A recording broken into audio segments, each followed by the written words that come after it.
O nosso Deus determinou que Israel comemorasse perpetuamente e anualmente 7 festas.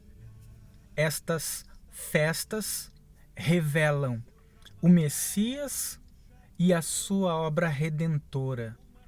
A palavra usada para se referir a esta festa ou a estas festas é a palavra moedi, que significa agenda de Deus.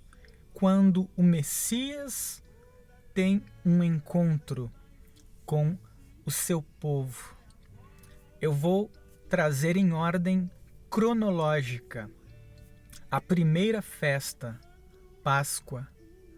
A segunda festa, Pães Ázimos. A terceira festa, Primícias. A quarta festa, Pentecostes. A quinta festa, Trombetas.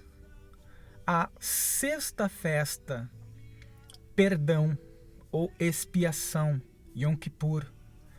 A sétima festa, Shavuot ou Tabernáculos.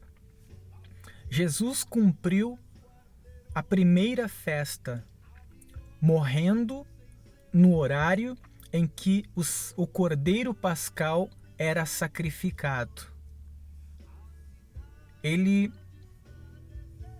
entrou em Jerusalém 5 dias antes. Os judeus traziam um cordeiro 5 dias antes. Geralmente vinha de Belém. Jesus nasceu em Belém, casa do pão, ele que é o pão da vida. E esse cordeiro ficava com a família que iria sacrificá-lo durante 5 dias, para que a família pudesse analisá-lo, ver se ele não tinha algum defeito, porque só um cordeiro sem defeitos poderia ser aceito pelo nosso Deus santo, imaculado. E Jesus entrou 5 dias antes e foi observado por Pilatos, por Herodes, pelos líderes religiosos que não encontraram nele pecado algum. Pilatos chegou a dizer ao povo: investiguei esse homem e não encontrei nele pecado algum que o torne digno de ser condenado. Mas para satisfazer os anseios dos religiosos, vou mandar que ele seja açoitado, mas não porque ele mereça, mas porque vocês insistem em castigá-lo. E, incitada pelos líderes dos fariseus, a multidão gritava: crucifica-o, crucifica-o. E eles tiveram que pagar falsas testemunhas para acusar o Senhor Jesus de crimes que ele não cometeu. Nele não se achou mentira ou engano, e ele morreu no horário em que o cordeiro pascal era sacrificado, às 3 horas da tarde. Ele cumpriu a festa da Páscoa. A segunda festa acontecia no segundo dia após o dia da Páscoa. Era a festa de pães ázimos, sem fermento. O fermento representa o pecado. Eles tinham que tirar de suas casas todo o pão com fermento e tudo aquilo que pudesse conter fermento. Lembra que Jesus disse aos seus discípulos: um pouquinho de fermento leveda toda a massa. Guardai-vos do fermento dos fariseus. Então, eles procuravam o fermento e retiravam de suas casas, simbolizando que devemos retirar o pecado de nossas vidas. viver em santificação. A Bíblia diz que sem santidade ninguém verá a Deus. Então, Jesus foi sepultado no dia da festa de pães ázimos. Ele cumpriu a festa de pães ázimos, porque ele, como o pão da vida, sem pecado, foi sepultado. Ele morreu a nossa morte. Mas no terceiro dia comemorava-se a festa de primícias e Jesus ressuscitou dentre os mortos pelo poder de Deus o Pai, sendo o primeiro a ressuscitar. Ele cumpriu a festa das primícias. 50 dias após a festa da Páscoa, ocorria a festa das semanas, porque eram 7 semanas após a Páscoa, no 50º dia, por isso Pentecostes, vem de 50. Eles estavam reunidos para a festa de Pentecostes e haviam ali 120 cristãos orando e buscando a Deus, quando o céu se abriu e desceu sobre eles línguas como que de fogo, e foram cheios do Espírito Santo e falavam em novas línguas. Ali, o Senhor Jesus iniciou o período da igreja. Ali se iniciou o período da colheita, de ganhar almas, de implantar o reino dos céus. Jesus deu poder à igreja. Agora, nós vimos que Jesus cumpriu as 4 primeiras festas. Faltam 3 festas, que são trombetas, ou Yom Teruah, também chamada de Rosh Hashanah. Rosh é cabeça, Hashanah do ano, porque marca o início do ano judaico, que é comemorada no mês 7, chamado de Tishrei, na entrada da lua nova. Depois, a festa Yom Kippur, ou a festa do perdão, ou da expiação, de quando, uma vez por ano, o sumo sacerdote entrava no templo, no lugar chamado o Santo dos Santos, e sacrificava em favor de toda a nação, para que Deus perdoasse o pecado de toda a nação. E a 7ª, que é a festa das barracas, quando Israel saiu do Egito e habitou em barracas no deserto. E Deus tinha uma tenda onde ficava a Arca da Aliança, mostrando que a presença dele, ele estava ali no meio do povo. E ele queria que a nação de Israel não esquecesse de como ele sempre se fez presente no meio do povo. Então vamos para a 5ª festa, a próxima festa.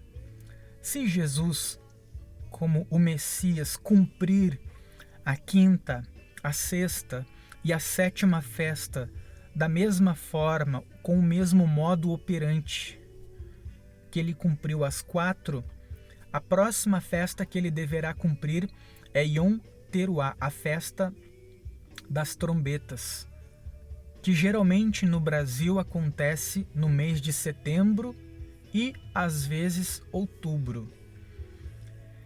A festa das trombetas, que faz referência ao arrebatamento da igreja.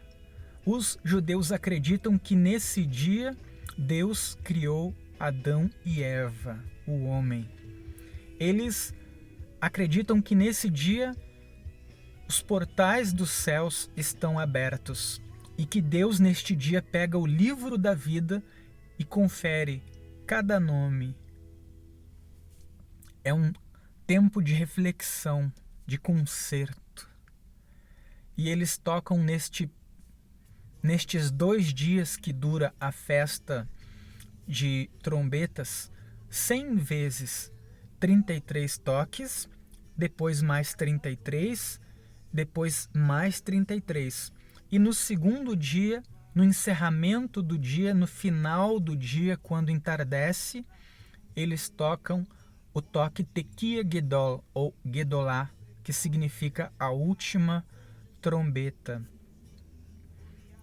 Tem algo interessante sobre essa festa.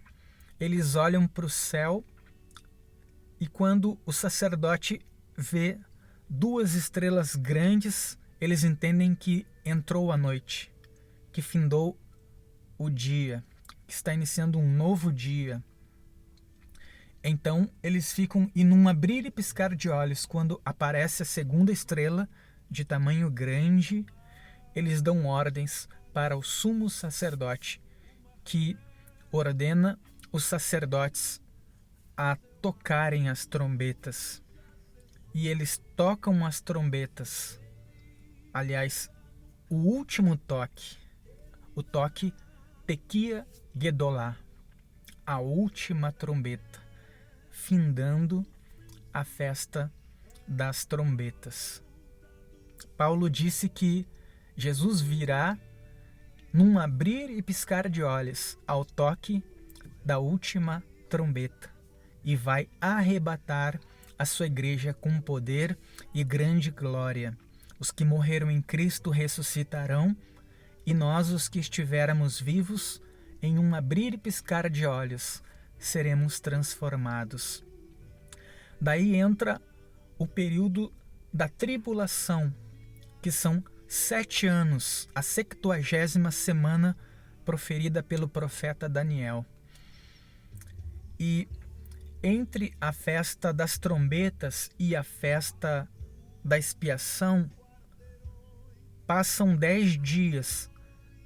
Estes 7 anos da grande tribulação, eles representam os 10 dias de intervalo entre a festa das trombetas e a festa da expiação. Lembra, lá em Apocalipse capítulo 3, no versículo 10, Jesus diz: "E tereis tribulação de 10 dias. Sê fiel até a morte e dar-te-ei a coroa da vida." Então Jesus arrebata a sua igreja na festa das trombetas, se ele seguir o modo operante com o qual agiu nas primeiras 4 festas, e tem início a grande tribulação. A tribulação, na verdade, se divide em 2 etapas. Os primeiros 3 anos e meio, chamado de tribulação, e os segundos 3 anos e meio, a grande tribulação. Um tempo de angústia como nunca houve e jamais haverá sobre a terra, conforme Jesus disse lá em Mateus capítulo 24, se eu não me engano, versículo 21. Nunca houve e nem jamais haverá um tempo de tamanha angústia como neste tempo. E se estes dias não fossem abreviados, nem mesmo os escolhidos se salvariam. Então a igreja vai para as bodas do Cordeiro, para o tribunal de Cristo, dos galardões, e aqui na terra Deus trata com o seu povo, a nação de Israel. No final destes 7 anos, quando já tiverem sido aberto 6 dos 7 selos, quando tiverem tocado as trombetas, derramado as taças da ira de Deus, já tiverem se revelado os 4 cavaleiros do Apocalipse, no 7º ano, Israel estará cercada pelos exércitos do anticristo. Acredito que cerca de 200 milhões de soldados sob a liderança do anticristo e do falso profeta. Eles estarão lá na volta de Jerusalém, em um lugar chamado Megido ou Megido. marchando para aniquilar Israel. Israel vai clamar. E neste momento acontece a segunda vinda, a vinda visível do Senhor Jesus, conforme descrito em Apocalipse 19, a partir do versículo 11, quando João diz: "E vi o céu aberto, e eis um cavalo branco, e aquele que nele se assenta. Tinha na cabeça uma coroa com muitos diademas, vestia uma veste salpicada de sangue, e seguiam-no os exércitos que há nos céus. E o seu nome chama-se Palavra de Deus." Então, Jesus, ele vem e com o sopro da sua boca, ele dizima os exércitos do anticristo. Lança o anticristo e o falso profeta vivos no lago de fogo. O diabo e todos os demônios são presos e levados ao abismo, que não é o lago de fogo, mas é um lugar no centro da terra onde tem água. Sabemos que no centro da terra tem mares, tem água. E o diabo vai ficar aprisionado lá por 1000 anos. E Jesus, então, vai ser reconhecido por Israel. Eles perguntarão, quando Jesus vier com uma igreja glorificada para governar no reino messiânico milenar: "Que feridas são estas nas tuas mãos?" E Jesus lhes dirá: "São as feridas com que eu fui ferido na casa dos meus amigos." Cairão vendas dos olhos dos judeus, e eles reconhecerão que aquele a quem eles negaram e crucificaram, Yeshua, é o Hamashia, o Cristo. E a Bíblia diz em Zacarias que virá um espírito de pranto, e eles chorarão e lamentarão, como quem pranteia o filho unigênito. E ali, então, Jesus vai cumprir a festa Yom Kippur, do perdão. Ele vai se reconciliar com o seu povo. E então ele dará início ao seu governo milenar, com que governará todos os reinos e nações da terra, auxiliado pela igreja, que já estará glorificada, governando a terra, e aqueles que chegaram até o final da grande tribulação e que irão entrar no milênio. Eles irão casar, ter filhos, e Jesus vai governar todas as nações e povos da terra. E nós, conforme Apocalipse 1:6, seremos como reis e sacerdotes. Teremos autoridade política e espiritual, ensinando às nações as leis do nosso Deus. Então, Jesus vai cumprir a festa dos tabernáculos, que é quando o próprio Deus habita no meio do seu povo. Jesus vai morar em Jerusalém. Haverá ali um templo aonde o Senhor vai ministrar às nações. Eu creio que será levantado um castelo, e cumprindo a profecia de Deus a Davi, o grande rei de Jerusalém, de Israel, que o descendente de Davi governaria e o seu reino não teria fim. Jesus vai governar por 1000 anos. E aqueles que morreram em Cristo desde Adão irão ressuscitar e reinar com Cristo. A igreja arrebatada também irá governar com Cristo. E aqueles que morrerem sem negar a fé em Jesus durante a tribulação e grande tribulação, a Bíblia diz em Apocalipse que também viverão e reinarão com Cristo durante estes 1000 anos. Depois destes 1000 anos, Satanás será solto por um breve tempo. Ele vai tentar as nações da terra, não a igreja, não aqueles que já foram ressuscitados e glorificados, mas aqueles que estarão vivos durante este período do milênio, que viverão durante o período do milênio. E eles se voltarão contra Cristo, mas Cristo os vencerá. Então, essa terra que, segundo o livro de 2 Pedro, está reservada para o fogo como um grande tesouro, será destruída e haverá o juízo final, o grande trono branco, de Apocalipse 21:11. Eu vi um grande trono branco, e aquele que nele se assenta, de cuja presença fugiram os céus e a terra, e não se achou lugar para eles. E viu-se os mortos, os grandes e pequenos, postos em pé diante do trono, e deu mar os seus mortos e o além os mortos que nele haviam. E se alguém não teve o seu nome achado inscrito no livro da vida, este foi lançado no lago de fogo e enxofre, a saber, a segunda morte. Então, ali Deus vai separar os justos dos injustos, me refiro aos que viveram durante o milênio, e aqueles que foram fiéis ao Senhor durante o milênio também serão glorificados e colocados à direita.